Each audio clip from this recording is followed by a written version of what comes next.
On this channel, we've answered dozens of questions about the Matrix universe, from why the red pills wear glasses to the meaning behind the televisions in the architect's room. But there is one mystery that we have talked about multiple times before, but have yet to dedicate a video discussing it in detail, as it is a rather complex topic of discussion similar to the golden light. What is the integral anomaly? Why did the inclusion of choice in the equation create it? And why does it have to return to the source by its own volition? Welcome to Matrix Explained.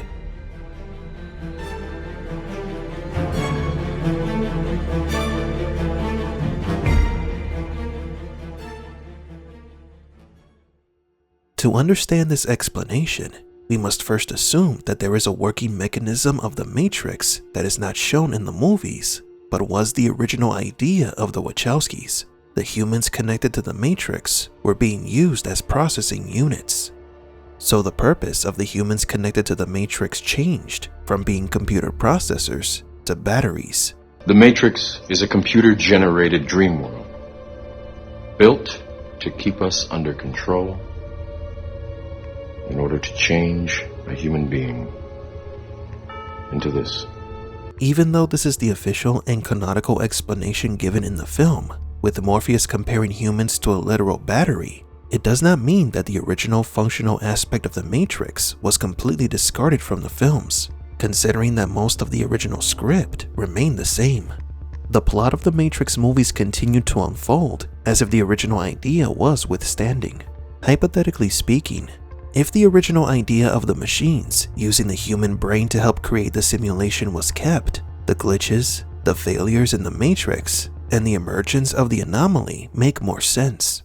Let us imagine that the Matrix is an online video game, which it kind of is. The way that these games usually work is by using a system called client-server, where most of the computational operations of the simulation take place.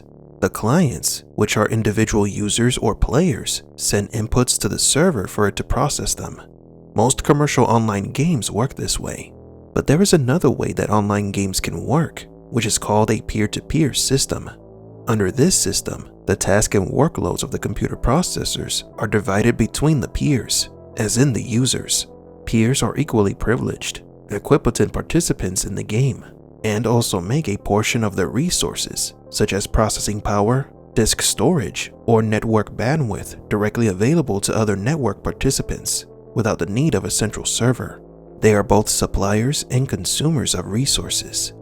In a peer-to-peer network, there are no servers, or rather each peer is a server. The Matrix in this case would be a peer-to-peer network, where each human functions as both a host and a peer.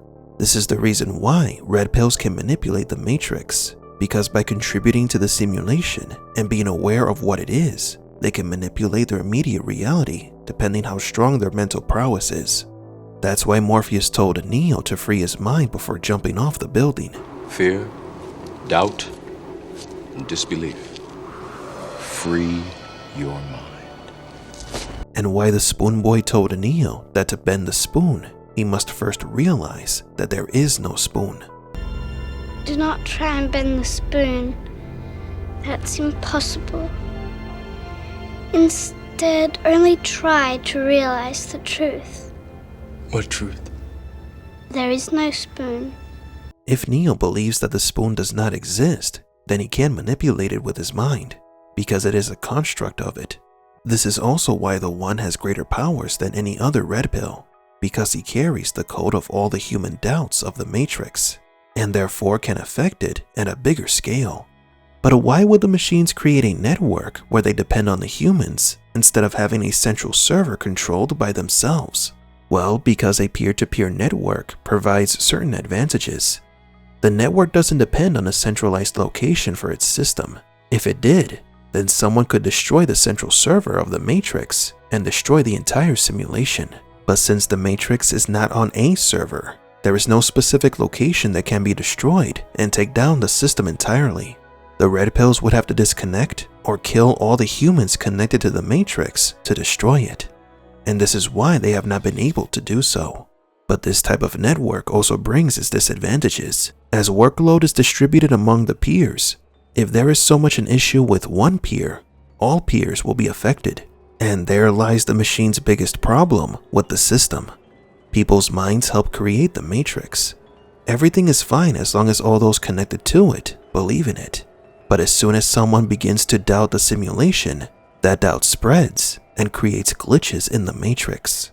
The humans are the ones that create the failures in the simulated reality, such as the strange and inexplicable events that happened in the Animatrix. It's a chain reaction. The more people who doubt reality, the more glitches occur. The more glitches that occur, the more people witness the failures in reality. The high number of glitches will eventually merge to form the anomaly. That anomaly would destabilize the entire system, causing a massive glitch visible everywhere to every human connected to the Matrix. The humans will no longer believe in the simulation, and therefore the Matrix will collapse. This is why that even though 99% of the people accept the program, that 1% who don't will eventually cause the anomaly. Your life is the sum of a remainder of an unbalanced equation inherent to the programming of the Matrix. You are the eventuality of an anomaly which, despite my sincerest efforts, I have been unable to eliminate from what is otherwise a harmony of mathematical precision. As you are undoubtedly gathering, the anomaly is systemic, creating fluctuations in even the most simplistic equations. As I was saying, she stumbled upon a solution whereby nearly 99% of all test subjects accepted the program as long as they were given a choice, even if they were only aware of the choice at a near unconscious level. While this answer functioned, it was obviously fundamentally flawed, thus creating the otherwise contradictory systemic anomaly that, if left unchecked, might threaten the system itself. Ergo, those that refuse the program, while a minority, if unchecked, would constitute an escalating probability of disaster. So as long as there is one person who does not accept the program, the anomaly will appear, and the machines know this. When the instability in the Matrix has grown dangerously enough, the machines randomly select a human to give him a special code that ties together the anomaly of the Matrix to the human carrying said code. This special code is what the architect calls the prime program. The function of the one is now to return to the source, allowing a temporary dissemination of the code you carry, reinserting the prime program. This is what Neo is. The machines do this because since they cannot prevent the emergence of the anomaly, they might as well control it. While it remains a burden assiduously avoided, it is not unexpected and thus not beyond a measure of control, which has led you inexorably here. How would they do this? By tricking it, of course. Humans doubt the Matrix, but they don't doubt the real world. So the machines devised another scheme for the human carrying the anomaly's code, the path of the One. This human will escape the Matrix and believe that he is the One, a prophesized figure that is going to save humanity. But he will eventually discover the truth, that this path was false, and he will willingly return to the source. There are only two possible explanations. There were 5 ones before me. Either no one told me, or no one knows. The door to your right leads to the source and the salvation of Zion. The door to your left leads back to the Matrix, to her, and to the end of your species. Why do the machines play this convoluted game to drive the One to decide to return to the source? Why don't they just capture him and insert him themselves? Because what the machines are looking for is 100% control of the Matrix population. The machines are putting the anomaly through a similar false scheme that all the humans go through inside the Matrix. Only this time, the scheme requires that the anomaly exits the simulation. Even under the same predicament of choice, the Oracle discovered that for the people to accept this simulation, they must believe that they are choosing how to live, where they live in the city, what jobs they have, who they choose to date. Everything has to be their choice, without ever knowing that in reality, the architect still controls them. That choice is an illusion. But do you? You think you do, but you do not. You are here because you were sent here. You were told to come here and then you obeyed. It is, of course, the way of all things. You see, there is only one constant, one universal. It is the only real truth. Causality. Action, reaction. cause and effect. Everything begins with choice. No, wrong. Choice is an illusion created between those with power and those without. Well, the whole arc of the path is that the first one shows this sort of choice world of red and blue pill, but then the second one gets to the same exact paradigm. So there's two doors. The doors are exactly the same as the red pill, blue pill. But the whole point is that by the time Neo's at the door, you want the audience to be conjoined with Neo so that you understand that there is no choice. That choice is in itself an illusion. The Anomaly does not know that Zion is part of the machine's scheme. The machines manipulate the Anomaly into making many supposed choices. It's a mechanism to test if they can deceive it by using more elaborate situations, all for the purpose to improve the deception of the Matrix. They even created the prophecy of this higher power in the Matrix, the prophecy of the One.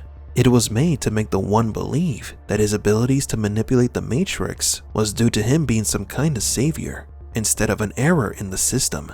Choosing the red or blue pill, deciding to save Morpheus, believing the Oracle, they were all false choices that the machines put on Neo to see if he would make them. That includes the biggest choice, to return to the source.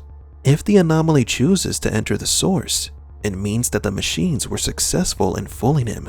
Ergo, once the code returns, they can analyze how the tricks that they used in the real world affected the Anomaly's code, and implement those code improvements to the next version of the simulation. Remember that the Anomaly is a code created from human doubts. If the machines successfully deceived the human that was carrying the code, modifying it, then those doubts could be eliminated in the next version of the Matrix, thus preventing those doubts from causing glitches in the system. For the Anomaly to choose to return to the source, the machines implanted the predication of love into the human who was carrying the code, created Zion, and sending the human to the city to develop compassion for humanity. Your 5 predecessors were, by design, based on a similar predication, a contingent affirmation that was meant to create a profound attachment to the rest of your species, facilitating the function of the One. While the others experienced this in a very general way, your experience is far more specific, vis-a-vis love. However, Neo's love manifested differently. Trinity. As we've said before, we believe that this paradigm shift was caused by the Oracle, who manipulated Trinity and Neo into falling in love so that Neo would make a different choice and change the outcome. So even though Neo's journey ended differently, everything still went according to the machine's plans. But do you agree? Were the humans used to create the Matrix as originally conceived by the film writers? Did it function as a peer-to-peer network?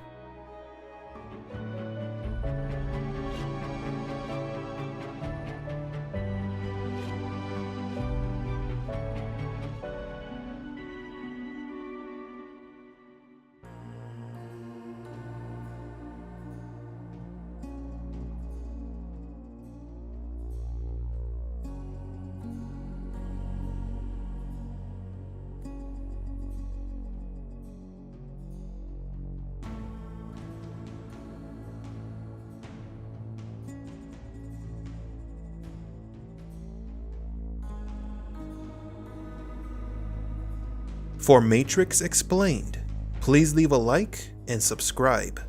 And thank you for visiting the Desert of the Real.